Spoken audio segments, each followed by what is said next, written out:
Hi, everyone. So excited for today's episode. We have three amazing dermatology residents with us. Not only just residents, but they're also prior SF Derm Medical students who are now completing their dermatology residency. I'm really excited to just talk to them about what they're doing now in life as compared to the things we were doing before a few years ago, and what their life is looking like, what the journey of residency is looking like nowadays. And this is the Future of Dermatology podcast. So really, you guys are the future. So this is probably maybe one of the most pertinent episodes that we have. So I'm going to just do quick intros and then have the three of you give me a little bit more background on what you're doing now as well. So first, I'll start with Vid. So Vid Reddy is at UCSF now in the Department of Dermatology in his second year. Carmel Aghdasi is in her first year at Stanford in the Department of Dermatology, and Alyssa Ortega is at UC Davis in the Department of Dermatology as a second year. Thank you for the three of you for being here. Thanks for having us. Yeah, and if it's okay with you, I'll just start in no particular order. The Vid, maybe I'll pick on you first. If you want to just give us a little more about what you're doing nowadays. Sure. Thanks for having me. This is really exciting, and it's nice to meet all of you. So I actually grew up in the Central Valley. I'm from Bakersfield, California, and I did all of my training through the UC system. So I went to Berkeley for college and UCSF for med school, and now I'm at UCSF for residency. And I think I'm really kind of in like the throes of second year, sort of have like 1 year down where everything feels brand new and you're meeting all these new people and learning all these new skills.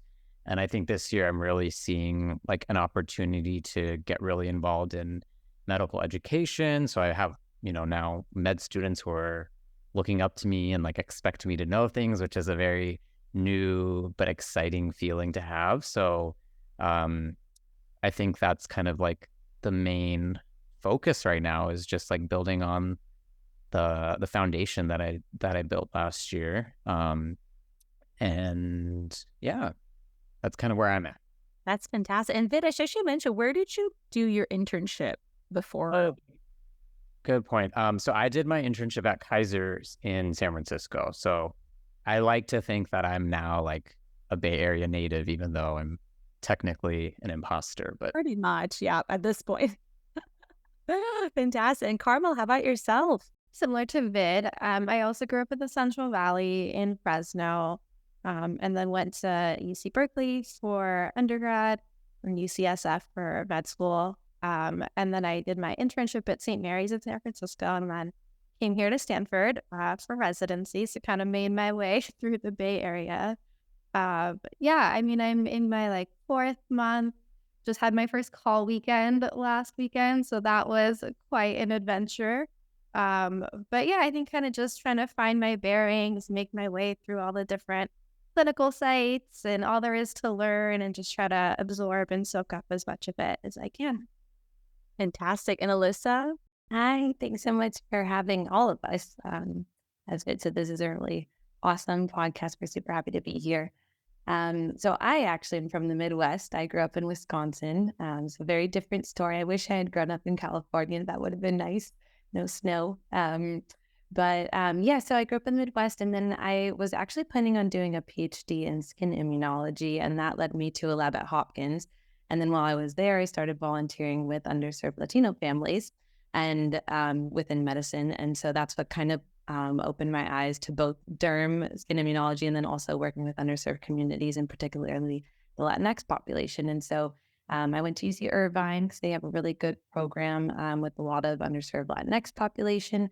So I was there. Then I did my intern year at UCLA, all of you, which also has a very underserved Latinx population. You can sense the theme.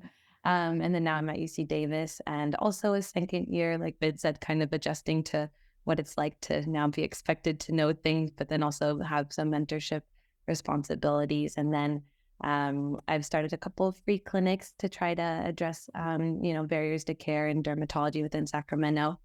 And then I also just got married 2 weeks ago. So lots of exciting things going on. That's amazing. Congrats, too. That is a lot of exciting things. And we kind of touched about it a little bit, but I'd be super curious just to go maybe a little in depth of what an average day is looking like now, and maybe a little bit about your programs are all a little bit different. So if you're from month to month at different sites, are you taking a lot of call? You touched on it a little bit, but what's sort of the nitty gritty of your program looking like now? And Vid, I'll start with you again. Sure. Yeah, if there's any, medical students who are listening or anyone who's thinking about applying into dermatology, hopefully this is helpful.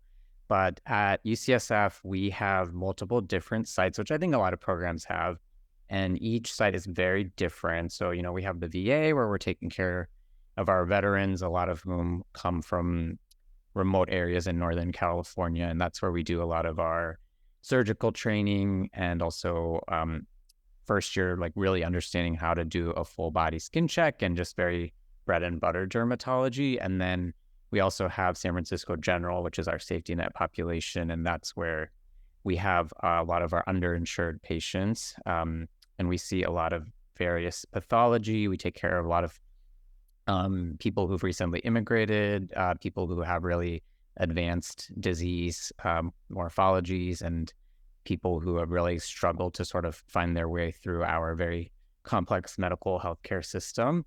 And then we have our UCSF site, which is kind of where we have a lot of our subspecialty care. So our autoimmune clinics, our HS clinics, our melanoma, surgical and medical oncology clinics, things like that. So I think there's like a lot of variety in dermatology, and I'm like just now starting to really understand that just when you think you've like specialized in something, you realize there's like 10 more doors to open that you can like go down. So yeah, I think that's kind of, hopefully that answered your question. Yeah. And what's like a general day in your life like now too? Is it a lot of just clinic studying or Yeah. what?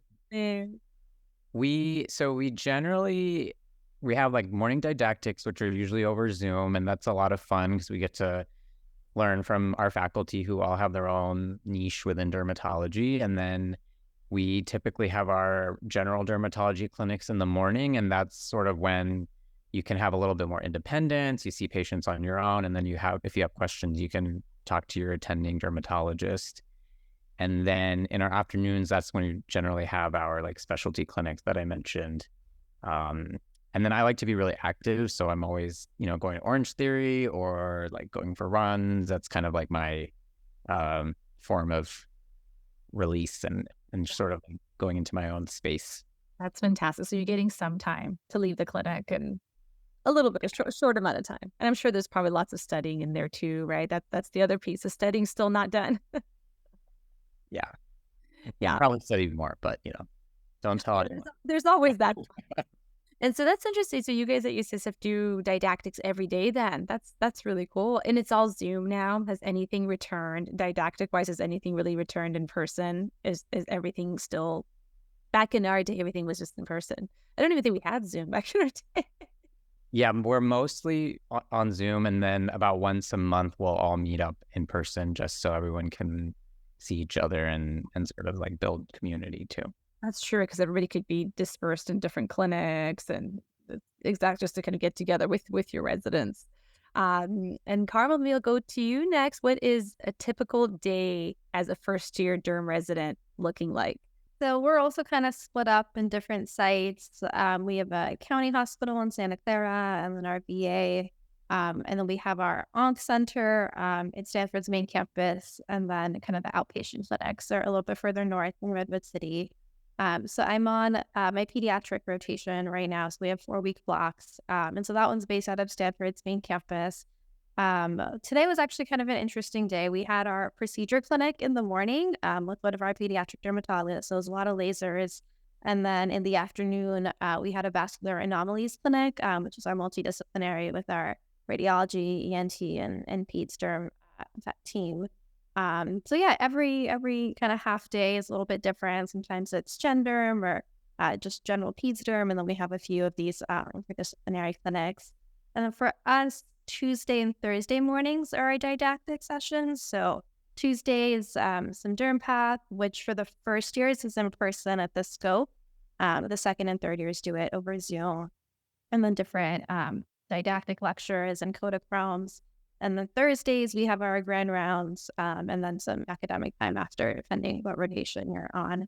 And also similar, about once a month in person for each of those. So tomorrow we have in Okay, so it kind of rotates between the Zoom and in person. It's going to be such a different feel because so much of it is just the fun of getting together at these didactic things, especially for the residents when it was our time. A lot of it would just be us goofing around, seeing each other because everybody would be at different sites, but you'd get together for this, like didactic session. So it really sounds like that's a little bit different now. Yeah, it's something we actually talk about a lot here. What's the right balance? I think we're kind of spread out between like Redwood City and Santa Clara in terms of where we live and our sites. So Zoom is really convenient a lot of the times, but also it's like, oh, it's nice to see people. So I think we're still like shifting in terms of Kind of figuring that out. So, and do you still get time to do some fun stuff? yeah. So I like going to yoga in the evenings. My family's also nearby, so I stopped by there tonight, had dinner with them, and So nice. on here. That's fantastic. And how about you, Alyssa? Yes, yeah, our sites are very similar. I think the one that I hadn't heard mentioned is Kaiser. We rotate at Kaiser too, which is very nice. And coming from Wisconsin, I didn't know Kaiser, so it's great to have, experience there as a resident. And, then you can think about where you might want to end up later. You have more to compare, right? In terms of our days, we have didactics every Wednesday morning and then every other Thursday morning. And then on the alternating Thursday morning, we have our own resident clinic where we get pretty much full autonomy. Of course, we're still staffing with attendings, but it's pretty much the plan that we feel comfortable with. And then if we ever have questions, they're there to give some ideas. But those are some of my favorite patients. And, you develop really amazing relationships with them being their provider over time. Let's see, what else? We are a hybrid model right now. I think gradually increasing more in person. What I like about Zoom, even though it is nice to really see people in person, Zoom, I love taking screenshots, especially DermPath actually, because you can go back to it and it's easier to take notes, whereas in person, I'm like looking at the morphology really, like kind of squinting my eyes.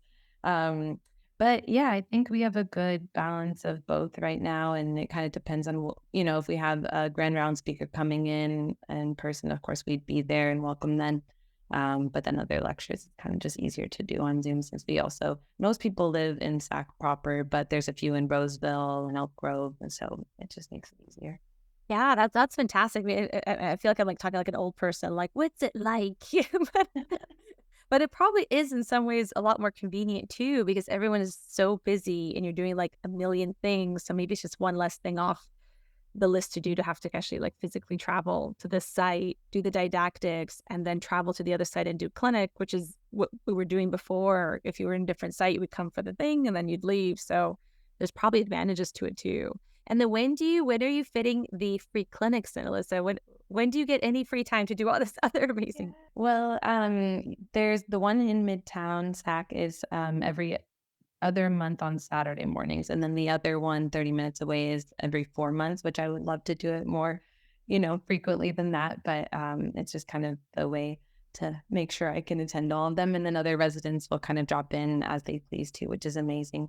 And then I actually had research time this afternoon, which helps because at those clinics, I'm also doing some survey studies. And so I could that's every one half day a week, basically. I get research time, which is something that I applied for. And so it helps me kind of plan these dates and, get supplies and things like that. I can use my research time for that too. So that's fantastic. And then do you have medical students helping you kind of staff?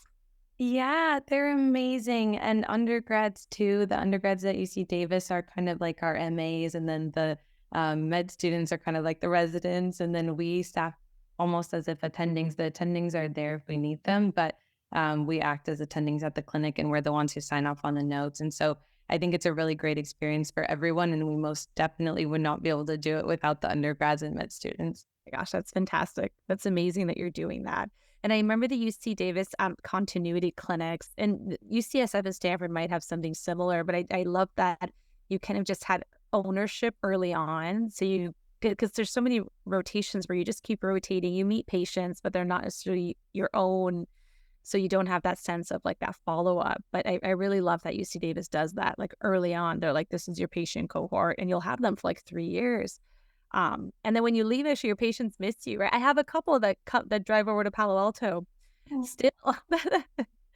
So the residency continuity clinic is like, it's a beautiful thing. So Yeah, I think just like you said, sometimes the disadvantage of being a resident is that you don't see things in follow up, like you said. And so you don't know, did that dose of ILK reduce the size of the keloid? Or, just it could be anything, right? But it's really nice to be able to see them the next time. And then if you have a, more systemic disease, kind of managing all the different other consulting services and things like that. And you're really almost like their primary care doctor in a way. And that learning is so much more meaningful when you're following someone long term, and it's not just a one-time encounter where you don't know if it helped them or not. yeah, no, it's fantastic. And then the other question I had for you guys was, because it's such a long road to get to where you are now. I mean, we talked to our medical students not too long ago who are are working with us on SF Derm. So they are now going to apply. They'll have to do internship and then finally end up where you guys are. And they've been in med school. They've already done undergrad. So obviously this is like a really, really long road at this point. So curious, just checking in. Now you're towards the end of the finish line, but what is it feeling like now? Was it sort of everything you thought it would be? Are there parts of dermatology that you've been dazzled by, excited by even more so? Are there some areas that are a little bit more of a downer or bummer compared to the expectation that you had? So just curious to kind of check in at this point of the extremely long journey and see how everything's going.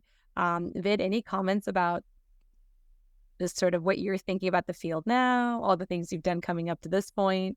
Yeah, I think that's a hard question.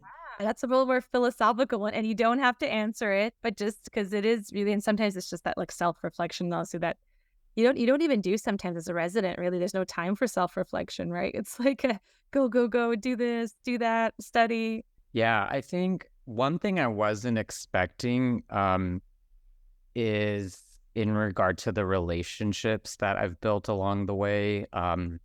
Because, everyone says this, but dermatology is a small community. And I think at this point, I'm actually reflecting back on like the mentorships that I started to develop when I was a med student. And now, like I see a lot of these people as my friends because I've seen them grow too. It's everyone's sort of at a different stage, but like when you have mentors who are early attendings and now as like a resident, when you have your own mentees, sort of, it's interesting to see like we're all progressing through life and celebrating things like weddings or, kids and stuff. So it's really exciting to see like we are all a cohort, even if we're at different institutions and we're all, advancing the field and like going through life at the same time, which I really appreciate. And then I think one of the challenges that I've started to notice is the impact that patient care has on clinicians in terms of like how much time we spend thinking about our patients. Like, you go and you see this complex patient or you get this complex consult, and even like after you rotate off or whatever at the end of the day, you're like writing your notes, like you're always thinking about the clinical decisions that were made or like whether you missed something or whether you could have, optimized the visit differently. And so a lot of the like mental energy and the mental gymnastics that we go through, I think I wasn't fully expecting, but I know that a lot of other, doctors can relate to that. So that's something that I'm still sort of processing. Yeah, no, those are like two amazing points. I totally like relate to both of what you're saying, because on the first point is you're so right. Like a lot of it is you're going through like the journey, the interviews, and you have this cohort of people that are going with you. And initially it's not really significant because they're just people there, they're other applicants or whatever it is. And then after like 2 or 3 years or 4 years of seeing the same people, you're like, oh, I think these are the people in my life. Like this is our crew. And especially if you're like in the application period, it's kind of starts where you're seeing all the med students from everywhere else interviewing at the same programs.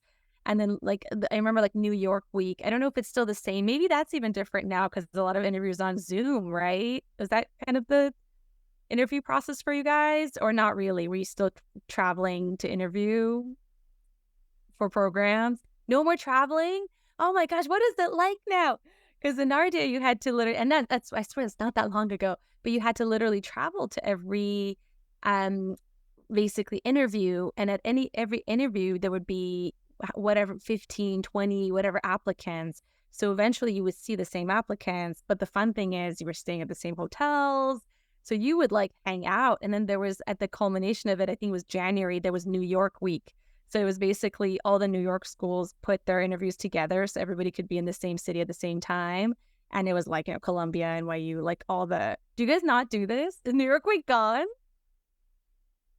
I am so sad that it is. This is like heartbreaking. It's basically because it's at the end of the residency train, like all the interviews. So it's all the people you've met. And then it's like one giant blowout party in New York. Like everyone is just out every night. Some would try to get it together because you have an interview the next day. Oh my God, it's like breaking my heart that this is not happening. So it's all on Zoom now. This is just like, that's it. You don't even see who the other applicants are probably now, right? Oh my God. I took a interviewing with Vid, actually. I don't know if you remember me, but now that I see your face, I think we had some interviews together. So yeah, but it wasn't ever in the Not in person. things. Oh my gosh. I kind of feel like I want to stop everything I'm doing and start lobbying to get residency interviews back. Although the way you guys did is much more financially, I mean, it was expensive to like travel and this and that, and probably like maybe killing the earth. That's a lot of people flying back and forth. So maybe climate change wise, it's better, but networking wise, because that's when you were saying that, Vid, that's the part that really stuck out to me, because we meet people, or that's sort of the first beginnings of seeing the other dermatologists of your cohort. And then you keep seeing them at conferences.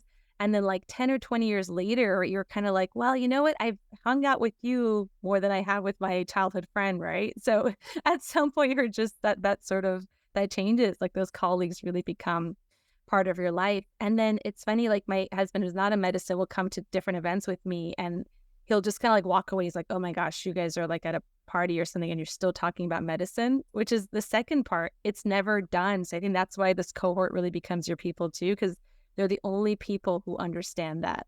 If it's like, it's now like 9 p.m., you're at a happy hour, but you start talking about like what you would do for a lab value together. So it's such a cool, interesting thing that I think only this cohort understands. So I definitely relate to those. But I'll go on to the next. So Carmel, any thoughts on your side about just how what your expectations and how Derm sort of lived up to it? I mean, I think we've probably all heard that like med school is like drinking from the fire hose. I think I heard this from someone else. I don't take credit, but dermatology is like drinking from Niagara Falls directly. Like there is just so much more to learn, which I think is like, I knew that to some extent. But when you're like really immersed in it and you're just like learning so much that's new every day, almost every hour of every day. And I think also just seeing how much room there is for creativity in dermatology. Like even like the most basic thing, like eczema, like you think you have a plan and then like your co-resident would treat it differently and your attending would treat it differently. And they could all be right. So I think just like really like trying to learn the nuances of everything and trying to like develop your own style and what you think and what you want to do, and learning from other people as well, and like everything that they've learned from experience, which I think like some of that you expect, and it's just very different when you're in it, which is I think one of like the best parts and also one of the challenging parts. Yeah, no, 100%. So true. I think that's every first year resident realize, because I think as a med student, you see a few AKs, see a few SKs, see some acne, you're like, got it. I got this down. Let's start residency. And then you start and you're given like, this many textbooks, which I don't know, do you guys still have textbooks? Is that gone now? Kidding. I feel like everything's so outdated now. But you just get this like the genodermatoses, and your hand, it's just these like all the, and I would say that maybe the one difference is you guys probably have so many targeted therapies now to have to know, right? Because I feel like for us, they came out little by little. So you're like, okay, like IL-12, 13, learning this. But now it's like every day, it's like JAK1, JAK2, now there's a JAK3. And so I can anticipate like even the pharmacology could be pretty challenging nowadays, right? And that's just a lot more that the boards could ask. So it's just, it keeps So when what we thought was hard, now it's even more info for like every year or two, it's more and more coming out at such an accelerated rate that I can't even imagine. It's probably the board studying just becomes harder and harder every year. And then just curious, before I get into the boards, are you, and it doesn't have to be a study target too, Carmel, but in the education, of course, you're getting all the basic science and the medical. Do you feel like you guys are getting enough of like practice of medicine, the business of dermatology? Has that changed at all? Coding, prior auths, running a practice. Do you feel like that is part of it that you're getting exposed to? I think in the first year, not too much. I've heard like snippets here and there. I think there was like a lecture for third years sometimes. But yeah, at this point, not too much. And I think it's something I'd love to learn more about. I've heard others also are here. Yeah. And I'll fully move on to Alyssa in a second too, not to skip it, but just Vid and Alyssa, just before we skip on that topic, has in the second year, has any of that started yet? Just kind of a little bit more on the management of a practice and the business side of medicine. I think for me, my experience is probably similar to Carmel's, like a little bit about billing and like coding things, but other than that, not really. But I think that'd be really useful. Yeah. God. And sorry, I digress, but just curious, as we were talking about education, that was one piece that I wondered, because that was also sort of lacking on when we were training, and curious if that's changed over time. But I'll go back to the original question. Alyssa, what are your thoughts now about dermatology in the second year?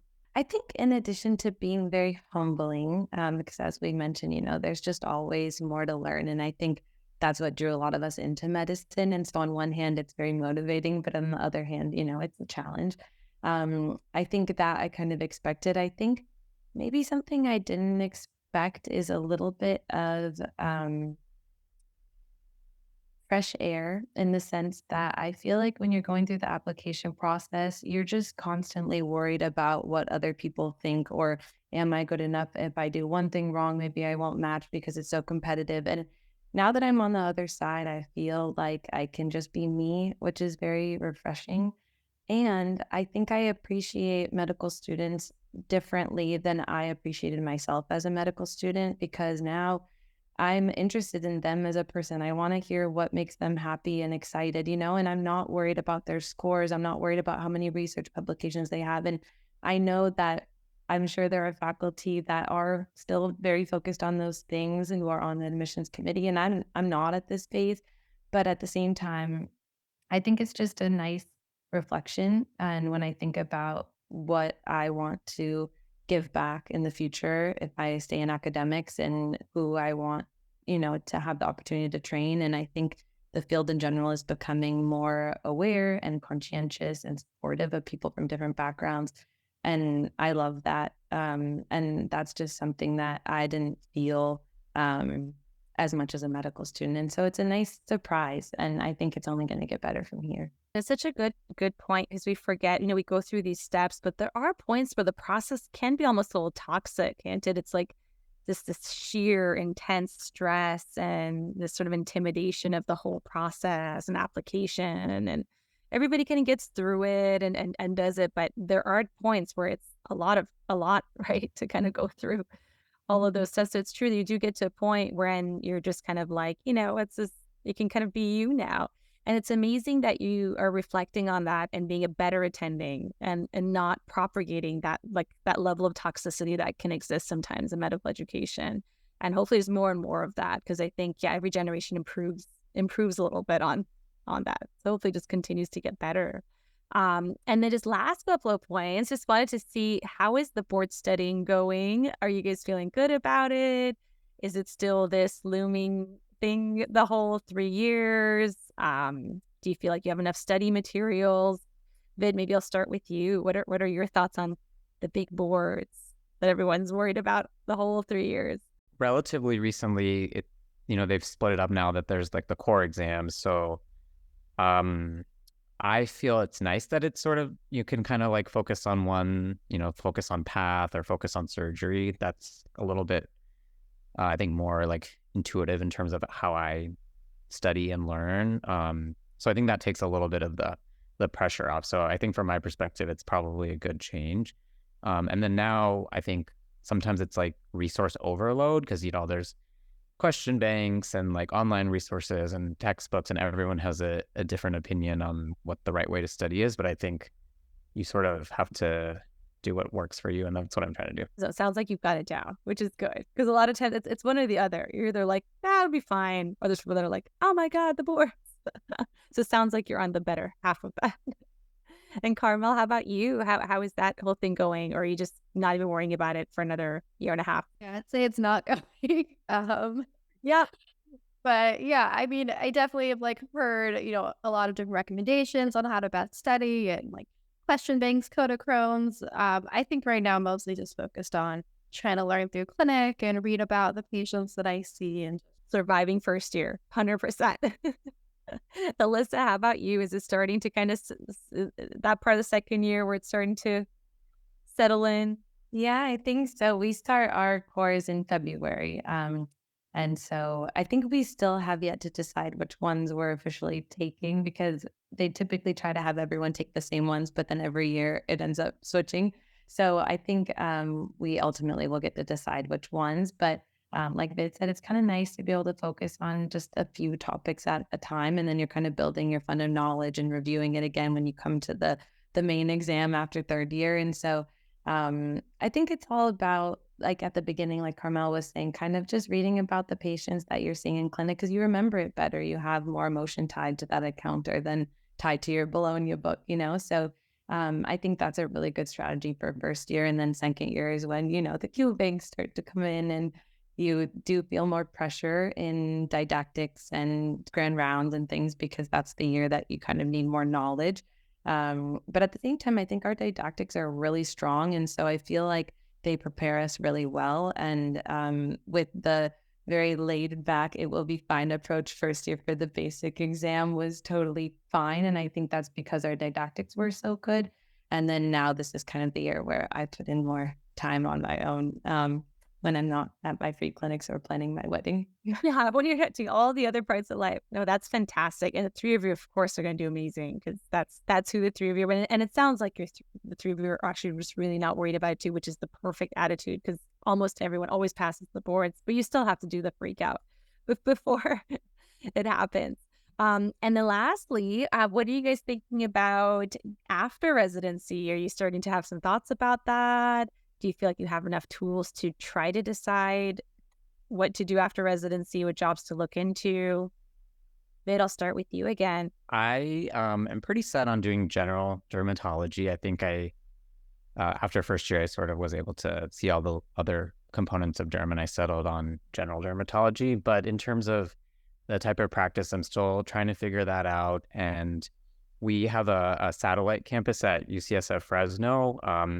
And we don't really have like a dermatology presence built up there. So I'm trying to see if I want to go back to kind of the area that I grew up in and sort of establish more of, a department there. So we will see. Amazing. How amazing would that be? So you would just start up an entire dermatology department and kind of run things the way you need and probably just really help with education there too, right? There's lots of residents there. Yeah, there are a couple dermatologists affiliated with UCSF Fresno there, but I think it's not really like a true department yet. So, oh my gosh, so exciting things. We'll have to see what ends up happening in the next year and a half.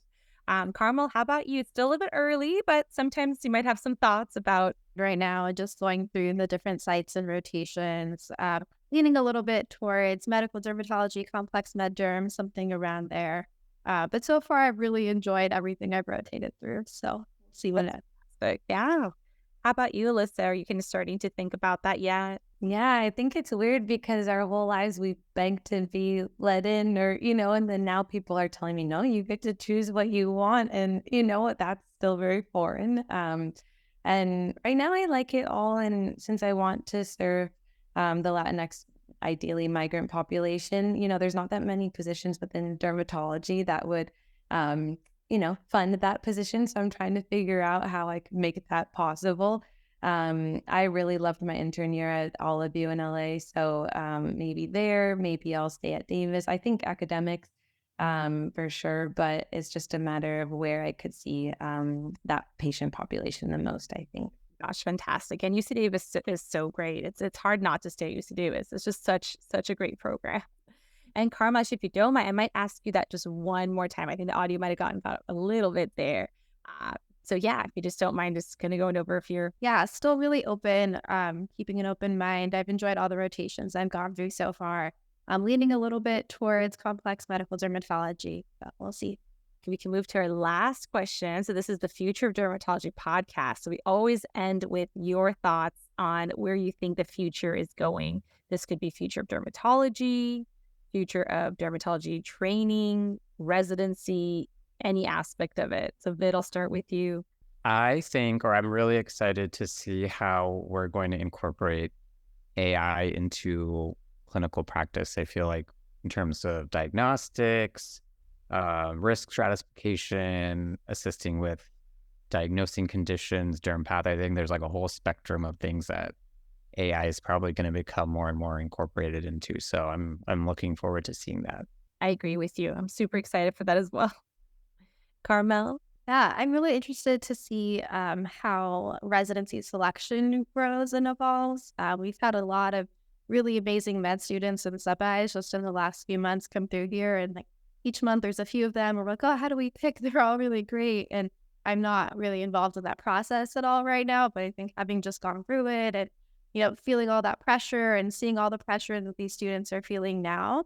Yeah, I think I'm just curious to see like, how do we decide at this level when people are, for the most part, all really amazing and all really accomplished? How do you kind of stratify through that? And Yeah, it's true. It's like every year the applicants get better and better, right? It's like at some point, how do you choose?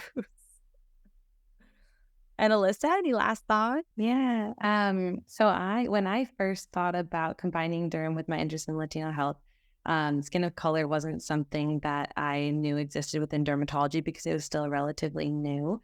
And so even though that's the field that I see myself in within dermatology, I also hope that one day it never exists because at the end of the day, dermatology is for all skin types, right? And so I will be interested to see how I think, it's amazing that the Skin of Color Society exists and it always should. And I also wonder, how will we kind of work ourselves out of a job? And that would kind of be ideal. Yeah, no, absolutely. And it's actually when these societies started to form and they started to really identify that, well, look at the textbooks, there's only maybe a handful of photos showing what something would look like in skin of color. And it was kind of crazy for us because it kind of developed a little bit after these thoughts started developing after our training was done. I was like, oh, yeah, you're right. Maybe it doesn't look like that on everyone. And then you start kind of thinking about even all the maybe the darker Fitzpatrick type patients that I had who had just atopic derm that I was missing, and just these little very, very common things. So I think the shift has definitely happened. It's like our minds were like opened, like, oh my gosh, we're misdiagnosing things because it looks different and we've never seen it because that's not how we were educated. But at some point that'll shift where hopefully it'll even seep into even medical school to the point where you're not even thinking about that consciously. You look at a lesion and you just know because you've seen so much variation of it because it's all about just that training that we get. So that's super exciting to kind of see in the future how that changes. But perfect. Thank you so much to all three of you. So great to see you guys. You're so great to see your success and all the amazing things that you're doing. I'm really excited to see what you're doing in the next year or two. So we'll have to have you guys for part 2 to get a follow-up of where you ended up. We'll have to see if Vid opens up the UCSF Fresno Amazing Dermatology Center. We'll see what Alyssa is doing. You'll probably have maybe 6 or 7 free clinics at that point. And Carmel, we'll see what you're doing with complex med derm and changing that field. So excited to see all of that. But thank you for being here.